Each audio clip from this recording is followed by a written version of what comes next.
रतनगढ़ नामक राज्य में राजा रतन सेन राज्य किया करता था। राजा के कोई संतान नहीं थी।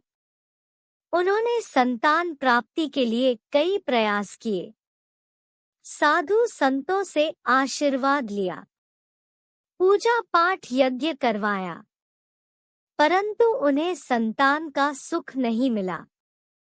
अब इसे भाग्य का करिश्मा ही कहा जाए कि बुढ़ापे में उनकी रानी ने एक संतान को जन्म दिया। ये संतान एक कन्या थी। राजा को पुत्र की इच्छा थी, जो उनके वंश आगे चलता, परंतु पुत्री को भी उन्होंने परमात्मा का ही आशीर्वाद समझकर स्वीकार कर लिया। दुर्भाग्य से कुछ ही दिनों बाद रानी की मृत्यु हो गई। अब राजा रतन सेन ने अपनी पुत्री का पालन पोषण अपने हाथों से किया। बेटी का नाम राजा ने चारुलता रखा। चारुलता को राजा ने वो सभी शिक्षा व विद्याएं सिखाई जो एक पुत्र को सिखाई जाती है। उसे घुड़सवारी, तलवारबाजी सब कुछ सिखाया गया।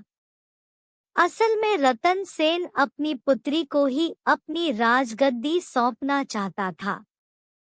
इसीलिए राजा ने उसकी परवरिश एक पुत्र की भांति ही की थी। इधर धीरे धीरे राजकुमारी चारुलता बड़ी होती जा रही थी, तो दूसरी तरफ राजा का बुढ़ापा बढ़ता जा रहा था। उसे चिंता थी कि वह अपने जीते जी राजकुमारी को राजपाट सौंप पाएगा या नहीं। इसीलिए रतन सेन अक्सर पर चैन रहा करता और उसे सही समय का इंतजार करता, जब राजकुमारी राज्य का राजपाट संभालने के लायक हो जाएगी। चिंताग्रस्त और बुढ़ापे के कारण रतन सेन बीमार रहने लगे। सारे वेद और हकीम राजा का इलाज कर करके हार गए। बीमारी और बुढ़ापे की वजह से वह राजकाज के कार्यों को ठीक से नहीं संभाल पा रहा था। इसीलिए धीरे धीरे प्रशासन पर उसकी पकड़ कम होती जा रही थी। राजा की कमजोरी का फायदा उठाते हुए उसके मंत्रियों ने मनमानियां करनी शुरू कर दी थी। मंत्रियों ने अपने अधिकारों का फायदा उठाते हुए नाकाबिल और बेईमान लोगों को राज्य के अधिकारी नियुक्त करना शुरू कर दिया था और इन अधिकारियों के जरिए प्रजा पर तरह तरह के जुल्म उठाते, नित नए बहाने ढूंढकर प्रजा पर भारी कर लगाने लगे व्यापारियों से भत्ता वसूल करते और किसानों से बहुत ही ज्यादा लगान वसूल करते, जिसकी वजह से प्रजा में बेचैनी फैलना शुरू हो गई। बस हर तरफ महंगाई और अन्याय का ही रास्ता चालक मंत्रियों ने बूढ़े और बीमार राजा को अपने विश्वास में ले लिया और प्रजा के दुख की कोई खबर उस तक ना पहुंचने देते थे। बल्कि राजा को ये बताया जाता कि राज्य में सब कुछ अच्छा ही अच्छा हो रहा है। मंत्री इस इंतजार में थे कि कब राजा मरे और वह राजगद्दी पर अपना कब्जा कर ले। वक्त आहिस्ता आहिस्ता मुट्ठी से रेत की तरह फिसलते जा रहा था। धीरे धीरे राजकुमारी युवा हुई और उसकी उम्र 16 वर्ष की हो चुकी थी। एक बार रात आधी से ज्यादा गुजर चुकी थी जब राजकुमारी हड़बड़ा कर उठ बैठी और अपने सपने के बारे में सोचने लगी। उसका पूरा शरीर पसीने से सारा हुआ था और चेहरे पर गहरी परेशानी छाई हुई थी। उसने आज फिर से वही सपना देखा था जो पिछली 3 रातों से वह देखते आ रही थी। वह सपना इतना डरावना नहीं था, परंतु बड़ा ही हैरान कर देने वाला था। राजकुमारी उस सपने का मतलब समझ नहीं पा रही थी। वो 3 दिन से एक ही सपने को लगातार देख रही थी कि वह एक घने और वीरान जंगल में खड़ी है और उसके इर्द गिर्द मकड़ी का जाल बना हुआ है। वो उस जाल से बाहर निकलना चाहती है, लेकिन बेबस है, और एक बड़ा सा खूंखार मकड़ी उस जाल पर बैठा है। राजकुमारी ने अपने गुरु जी से सुन रखा था कि मनुष्य के सपनों का संबंध उसकी जिंदगी से होता है। मनुष्य दिन भर जो सोचता है वही उसे रात में सपनों में दिखाई देता है।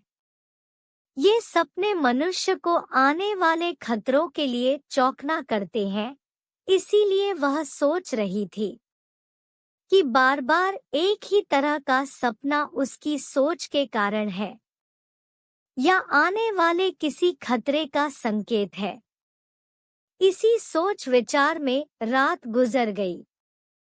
सुबह होते ही एक दासी ने आकर कहा कि महाराज ने आपको अपने कमरे में बुलाया है।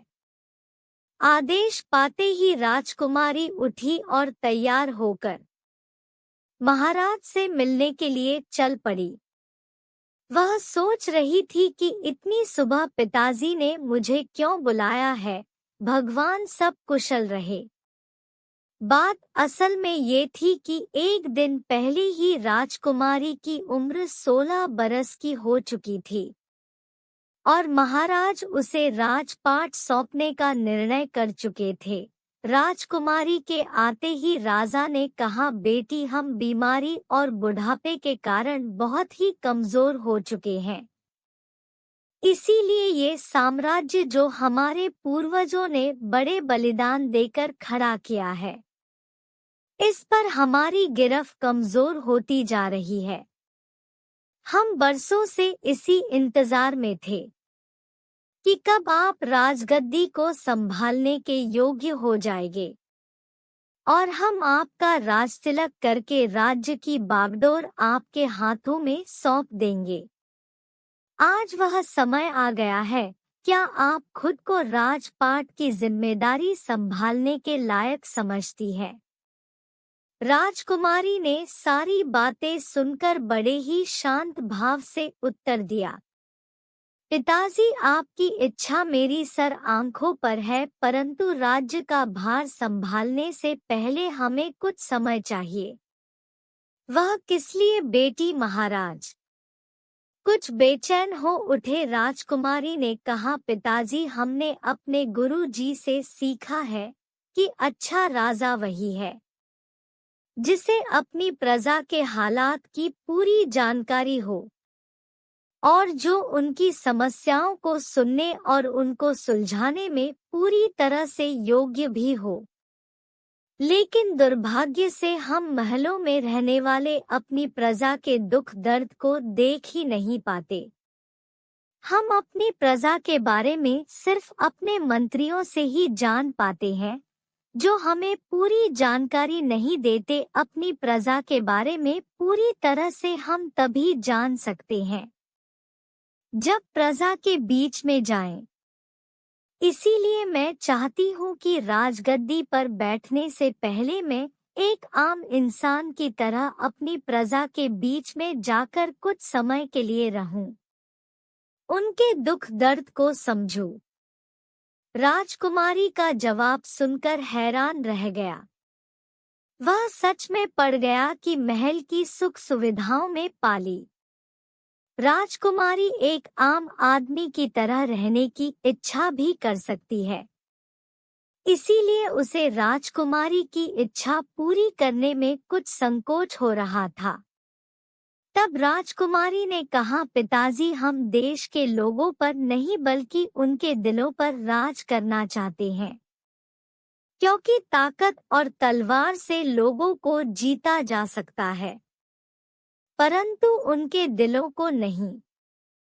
अपनी दलीलों और बातों से राजकुमारी ने राजा को अपनी बात पर राजी कर लिया और अगले दिन रात के समय राजकुमारी साधारण कपड़ों में महल से निकल पड़ी। राजा ने अपने 2 सबसे भरोसेमंद सिपाही उसके साथ भेजे। वो भी साधारण लोगों की वेशभूषा में थे। तीनों लोग घोड़े पर सवार होकर अपने सफर पर चल पड़े। तीनों सरपट घोड़े दौड़ते हुए राजधानी से कई कोस दूर एक नगर में जा पहुंचे। सबसे पहले उन्होंने अपने घोड़े एक घोड़ा व्यापारी को बेच दिए और नगर के अंदर दाखिल हुई।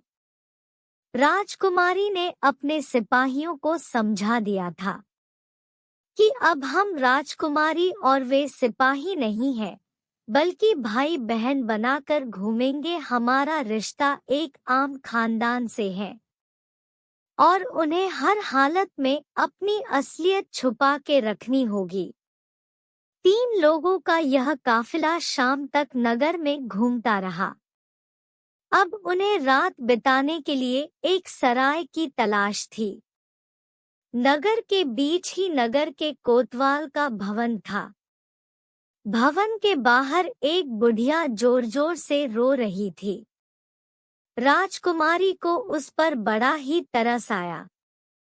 वह हमदर्दी से पूछने लगी, बूढ़ी माँ, आप क्यों रो रही है? बुढ़िया ने रोते हुए बताया, मैं नगर के बाहर एक गांव में रहती हूँ बेटा। मेरा एक बेटा और बेटी है। कुछ दिनों पहले हमारे गांव में लुटेरों ने हमला कर दिया था। वो बेरहमी से लोगों का धन लूट रहे थे। मेरे बेटे से ये अन्याय सहा ना गया और वह लुटेरों से भिड़ गया। मेरा बेटा बहुत ही बहादुर है। वो बड़ी वीरता से लड़ा और देखते ही देखते 2-3 लुटेरों को मौत के घाट उतार दिया। उसके बहादुरी देखकर बाकी लुटेरे डर के मारे भाग गए और इस तरह लोगों का धन लूटने से बच गया। लेकिन नगर के कोतवाल ने मेरे बेटे को शाबाशी और इनाम देने की बजाय उल्टा उसे गिरफ्तार कर लिया और उस पर खून करने का इल्जाम भी लगा दिया।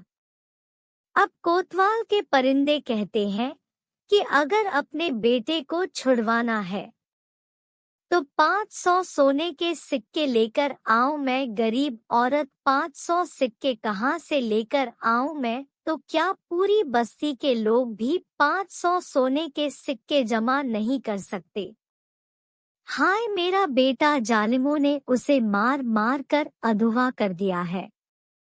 बूढ़ी अपनी विपदा सुनाकर फिर से जोर जोर से रोने लगती है। राजकुमारी को कोतवाल के जुल्म पर बड़ा ही गुस्सा आया और हैरानी भी हुई कि हमारे राज्य में ऐसी घटनाएं भी होती हैं और हमें खबर भी नहीं होती। फिर कुछ सोचकर उसने बुढ़िया से पूछा, आप गांव वालों के साथ मिलकर नगर के न्याय अधिकारी से कोतवाल की शिकायत क्यों नहीं करती? तब तक बुढ़िया के इर्द गिर्द कुछ राहगीर भी इकट्ठा हो चुके थे। एक राहगीर बोला, बेटी, हम नगर के न्याय अधिकारी से शिकायत तो तब करेंगे जब उससे मिल सके। उससे मिलने के लिए उसके दरबारों के मुख सिक्कों से भरने पड़ते हैं। अगर उनसे मुलाकात हो भी जाए तो कोतवाल के खिलाफ शिकायत सुनते ही नहीं, क्योंकि उन्हीं की शाय पर तो यह अन्याय हो रहा है। ये सुनकर राजकुमारी के पैरों तले से मानो जमीन ही खिसक गई थी। उसने तो कभी सपने में भी नहीं सोचा था कि उसके देश में प्रजा पर कैसे कैसे जुल्म हो रहे हैं। परंतु उसने अपनी हैरत और गुस्से पर काबू पाया और घोड़े बेचकर मिली सिक्कों की थैली बुढ़िया को थमते हुए कहा, लीजिए अम्मा जी, 500 सोने के सिक्के और कोतवाल के मुख पर दे मारिए और अपने बेटे को छुड़वा लीजिए। राजकुमारी की इस दया पर सब लोग बहुत ही हैरान हुए और खुश भी। बुढ़िया तो बहुत ही खुश थी। उसने प्यार भरी नजरों से राजकुमारी को देखा और उसे आशीर्वाद दिया। फिर कोतवाल के पास चली गई। राजकुमारी भी अपने साथियों के साथ सराय की तलाश में आगे बढ़ गई। सराय की तलाश के दौरान वो नगर के बाजारों से गुजरी जहां उसने कई जवान और बूढ़े मजदूरों को देखा। उसने कई मजदूरों और लोगों से बातचीत भी की। अगले कई दिनों तक राजकुमारी गांव-गांव शहर-शहर घूमती रही। इसी दौरान उसने सैकड़ों मजदूर, दुकानदारों और किसानों से बात की और प्रजा के दुख दर्द को समझा। तब उसे ये एहसास हुआ कि कैसे उसके राज्य के बेईमान राज्य अधिकारियों ने उसकी प्रजा का जीना मुश्किल कर रखा था और इसकी वजह राजगद्दी पर बैठे राजा की लापरवाही है। अब वह अपने मन में कई निश्चय कर चुकी थी और वापस अपने महल की ओर लौट गई। अब उसे अपने अजीबो-गरीब सपना की भी समझ आ चुकी थी। वो घना जंगल उसका राज्य था। वह खूंखार मकड़े उसके बेईमान मंत्री और मकड़ी के जाले उनके द्वारा किए गए जुल्म थे, जो उसके राज्य को अंदर ही अंदर दीमक की तरह चाट रहे थे।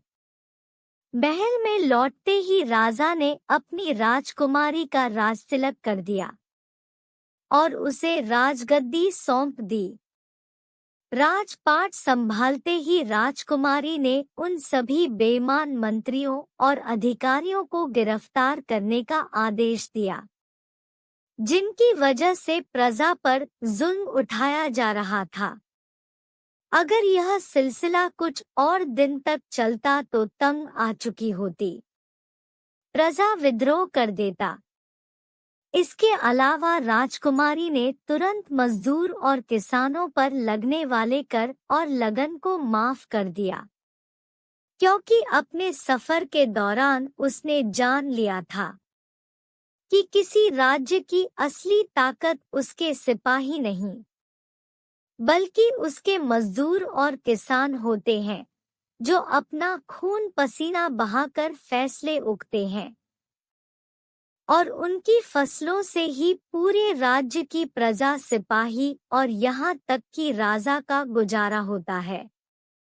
अगर यह लोग खुशहाल होंगे तो पूरा राज्य खुशहाल होगा। राजगद्दी पर बैठते ही राजकुमारी ने ऐसे गुप्तचर को नियुक्त किया, जो आम जनता के बीच में जाकर उनका दुख दर्द सीधा राजकुमारी तक पहुंचाए और साथ ही साथ बेईमान मंत्रियों और अधिकारियों की खबर भी देते रहें। कहते हैं कि राजकुमारी ने कई सालों तक रतनगढ़ पर राज किया।